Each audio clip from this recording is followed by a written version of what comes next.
बोलिए भक्तवत्सल भगवान की जय। बोलिए परम पूज्य गुरुदेव की जय। थोड़ा सा जिस विषय को हम लेकर के चल रहे थे ना, थोड़ा सा थोड़ी देर के लिए उससे हटेंगे, बड़ा आवश्यक। हमारे साथ जो पहले संगीत वाले लोग चलते थे, बहुत पहले शुरुआत में 2018-19 की बात है, जब हमने कथा जगत में प्रवेश किया था, तो उन लोगों ने हमें एक सुझाव दिया था। सुझाव ये दिया था कि भैया एक बात बताएं, आप अभी नए इसमें शुरू कर रहे हैं, हम लोगों ने बहुत कथावाचकों के साथ कार्यक्रम किए हैं, हम आपको एक सुझाव देते हैं कि जिस कथा में खड़े होकर के लोग नाचने लगे वो कथा हिट मानी जाएगी।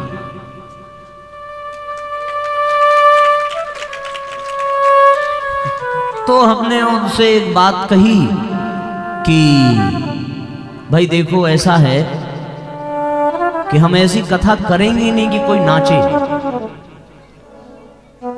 बोले फिर कथा हिट नहीं होगी, फिर किसी को अच्छा नहीं लगेगा। तो फिर हमने उनको बिठा के समझाया, और समझाया भी और करके दिखाया भी। कथा सत्संग वो है जो तन को नहीं मन को नचा दे। तन को नचाने के लिए तो दुनिया में बहुत सारी चीजें हैं। आजकल के बड़े बड़े नाम न लेना चाहिए, और मैं निवेदन पूर्वक कहूं, ये गलत परंपरा प्रारंभ हो गई है कथाओं में खड़े होकर के नाचने की, अन्यथा न लेना।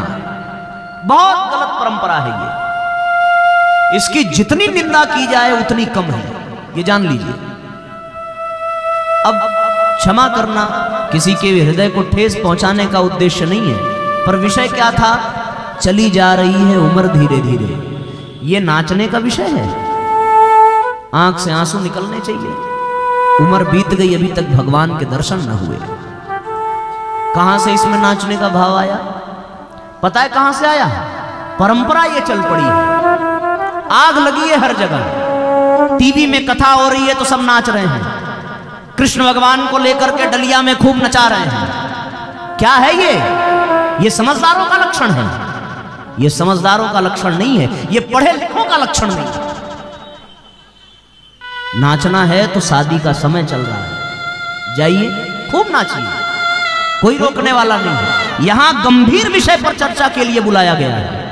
अगर यहां भी हम वही कृत्य करें, यहां भी हम दांत दिखावें, यहां भी हम फैशन परस्ती में पड़े रहें, यहां भी हम नृत्य करें, यहां भी हम उछले कूदें, यहां भी हम बातचीत करें, तो फिर ये सत्संग पंडाल नहीं रह जाएगा,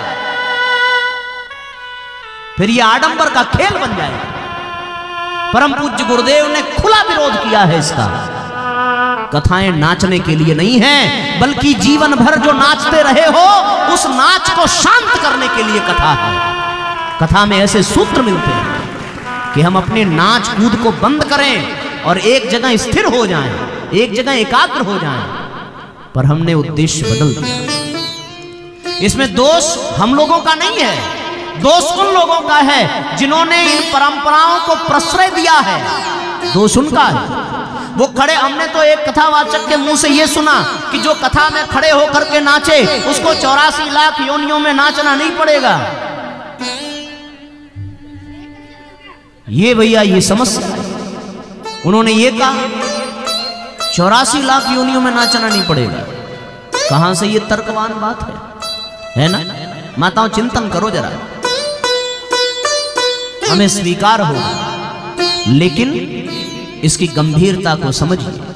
व्यासपीठ के सामने कुछ मर्यादाएं होती हैं, उस मर्यादा को हम नहीं समझेंगे तो हमारी आने वाली पीढ़ियां भी नहीं समझेंगी। ठीक है ना? एक परंपरा आजकल चल रही है, क्या? भगवान लड्डू गोपाल को अपने डलिया में बिठाओ और लेकर के टहलते रहो। अभी सवेरे भी कोई बहन लेकर के आई थी, हम भगवान को खिलौना बना करके टहलते हैं। एक ने हद कर दी। अभी पिछली कथा में हम चर्चा कर रहे थे, अब वो लेकर के आई और उसको जाना पड़ा बाथरूम। अब भगवान बाथरूम के दरवाजे बैठे हैं। क्या है ये? हमने भगवान को भी तमाशबीन बना दिया। जरा सा विवेक लगाते तो इन आडंबरों से हम बच जाते। लेकिन हमारा विवेक क्यों नहीं आया? क्योंकि हमने सत्संग के वास्तविकता को समझा नहीं, और ये सारे आडंबर चल पड़ते हैं। खड़े हो जाना, नाचने लगना, ये सत्संग में शोभा नहीं देता। हमारे यहाँ तो वो परंपरा थी कि शादी विवाह में भी माताओं के फंक्शन अलग होते थे, पुरुषों के अलग होते थे, उनकी परंपराएं अलग चलती, उसमें पुरुष के हस्तक्षेप नहीं होते थे। लेकिन आज ये स्थिति बनती जा रही है समाज की कि हम खुद अपनी मर्यादाओं को अपने पैरों तले कुचल रहे हैं, तो ठीक नहीं है। ध्यान दें, कथा है जो मन को झुमा दे। तन को झुमाने वाली यदि कथा है तो फिर वो कथा है ही नहीं है, फिर वो सत्संग है नहीं। ये लोग जो कराते हैं ना रात में जगराता, भजन संध्या, वो नाचो उसमें, क्योंकि उसमें नाचने वाले भजन हैं। ऐसे ऐसे बाबूजी आजकल भजन निकले हैं कि मैं आपको क्या बताऊं, जिस भजन का कोई सार नहीं है, कोई मतलब नहीं है, कोई अर्थ नहीं है। बल्कि पहले के फिल्मों के गाने ऐसे थे जिनमें गीता के सूत्र दिखाई पड़ते थे। आपने सुना होगा ना, फिल्मी गीत है ये, तोरा मन दर्पण कहलाए। ये क्या है? मन को दर्पण, गीता का सूत्र है ये।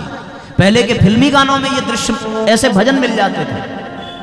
लेकिन आज भजन के नाम पर व्यापार हो रहा है।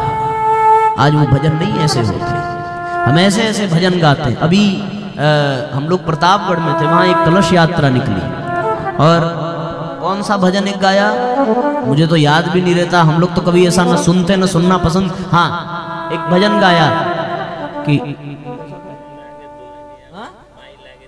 हाँ, माई लागे लू दुल्हनिया। सुना आपने ऐसा एक भजन? अरे बाप रे, चमकेला चंद्र बदनिया, माई लागे लू दुल्हनिया, मथवा पे पता नहीं क्या सोहेला। किस व्यक्ति ने ये भजन लिखा होगा?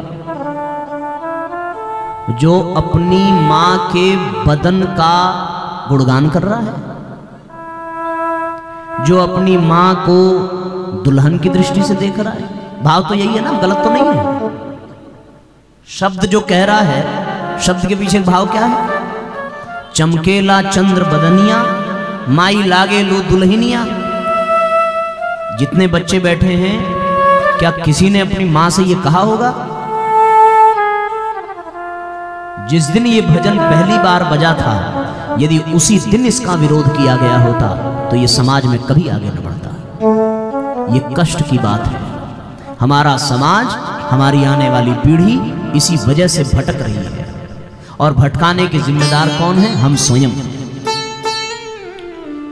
इसलिए आप सबसे विनम्र निवेदन है, जहां कहीं भी आप कथा में जाइए, यदि कोई कथावाचक कहे भी कि खड़े होकर के सब लोग झूम करके नाच करके आनंद लें, तो आपको उनकी कथा का बहिष्कार कर देना चाहिए।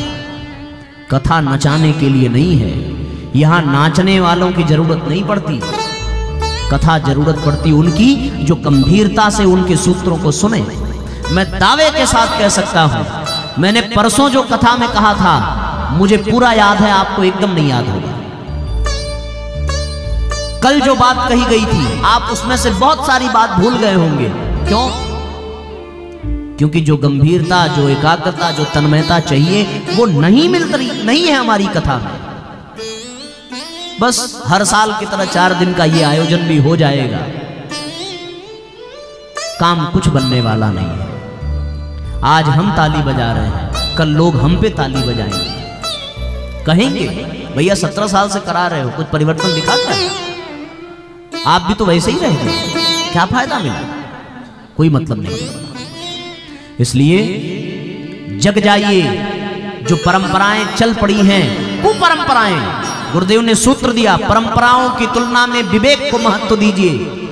जो परंपराएं चल पड़ी हैं उनको छोड़िए, विवेक का संपुट लगाइए कि हमें कहां क्या क्यों करना चाहिए? यदि मन माने तो करिए, न माने तो एकदम छोड़ दीजिए। इसलिए अंधविश्वास, विश्वास होना ठीक है, पर अंधविश्वास, अंधश्रद्धा, इसने हमारी भारतीय संस्कृति को बहुत पराजित किया है, बहुत नुकसान किया है। अंधश्रद्धा से बाहर निकलिए, अंधविश्वास से बाहर निकलिए। ये नाचने की परंपरा मीराबाई ने प्रारंभ की थी। क्या मीरा की तरीके से जहर पी पाओगे? मीरा इसलिए नाची थी क्योंकि उसमें उसको कण कण में श्याम दिखाई पड़ते थे। वो दृश्य दिखा आपको तो मीरा की तरह नाचो, तो बात समझ में आएगी। अगर मीरा ने नाचा था तो मीरा ने जहर के प्याले को भी पिया था, इसलिए मीरा नाची थी, ऐसे नहीं नाची थी। तो हम बात को समझें। हम तो जब कभी भी कहीं ऐसी, अब तो आप तो गायत्री परिवार के हैं, गुरुजी के विचारों से जुड़े हैं, जब कभी कथा में जाते हैं और जब हम उस तरह के कुछ विशेष विषयों की चर्चा करते हैं तो लोग कहते हैं कि भैया आप ये वाला तो भजन सुनाए नहीं, ये वाला तो आपने सुनाया नहीं। तो हम हाथ जोड़ लेते हैं, भैया आप दोबारा मत बुलाना, क्योंकि हमसे तो सुनाया ही नहीं जाएगा। हम तो वही सुनाएंगे जो हमारी समझ में आएगा, और हम सुनाने के लिए आए नहीं हैं। अगर आपको वही सुनना है जो आप चाहते हैं तो फिर आपको अपने हिसाब से बुलाना पड़े। ध्यान रहे, वक्ता के अनुसार यदि श्रोता चलता है तो श्रोता का सृजन होता है, और श्रोता के अनुसार यदि वक्ता चलता है तो वक्ता का पतन होता है, और श्रोता का भी पतन होता है। कथा मनोरंजन के लिए नहीं है, कथा लोक रंजन के लिए है। कथा में लोक रंजन होना चाहिए, आत्म कल्याण की बात होनी चाहिए। हमने कल कहा था, शरीर के बोध से ऊपर उठिए, आत्मबोध में प्रवेश करिए। नाचने के लिए आत्मा नहीं कहती, शरीर कहता है। इसलिए ये बताना आवश्यक था। इसको हमारी प्रार्थना समझिए। हो सकता है कि कोई शब्द यदि ठेस पहुंच गया तो मैं कान पकड़ करके क्षमा मांगता हूं, लेकिन उद्देश्य ठेस पहुंचाने का नहीं, उद्देश्य वास्तविकता को प्रकट करने का है कि अगर आज हम नहीं बताएंगे तो कल कोई बताने वाला नहीं मिलेगा। प्रज्ञा पुराण ही विवेक को जागृत करती है, और विवेक को जागने वाले बात बतानी पड़ेगी। इसलिए इसे विषयांतर भी न समझें, ये बहुत आवश्यक है।